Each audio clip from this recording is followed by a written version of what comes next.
guys, hari ini kita akan belajar main recorder. Okey, jadi yang pertama ini namanya jari kosong, jari 1, 2 dan 3. Jari kelingking tak guna, tak payah guna. Jadi lubang yang kat belakang ni kita tutup dengan jari kosong, iaitu ibu jari. Kita tutup gini, guna perut jari tau. Jangan guna kuku, guna perut jari. Baringkan perut. Gini, baringkan, bukan gini baringkan gini. Okey. Lepas tu gini, taruh kat dagu. Okey. Jari 1 taruh dekat sini. Kalau jari 1 dekat atas sekali.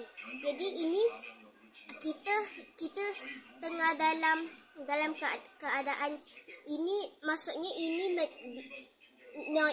ini note B. Ini note A. Okey, kalau nak ingat terus dicakap back. Okey, B A G. Kosong taruh. Jari 1 taruh atas sini. Ini note B. Ini pula note A. Ini pula note G.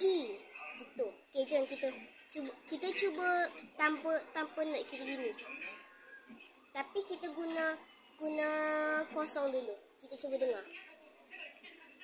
Tapi kalau nak guna, dia kena taruh kat bibir. Lepas tu kolong. Tapi jangan gitu. Ini taruh kat bibir, lepas tu golong. Tu. Lepas tu kalau nak bunyikan, jangan bunyi. Jangan gitu. Buat gini. Tut. Tapi jangan bersuara, tapi gini. Gitu je macam ni, dengar. Macam tu je. Kalau kita buat tut dengar. Sekejap. Kalau kita buat gitu, tak sedap suaranya, jadi dia kena gini.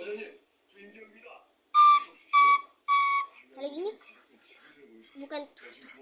Jadi kalau macam gitu dia gini. Tak boleh gitu, dia kena. Okey, kita cuba dengan note B pula. Jangan gini, lupa pula tak boleh gini. Okey, gini yang sekali. Note B pula. Note B macam ni, note B. Note B gini.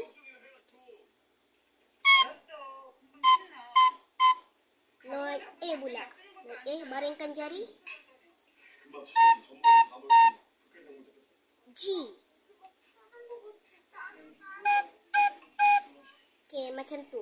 Okey, habis pelajaran kita. Bye-bye.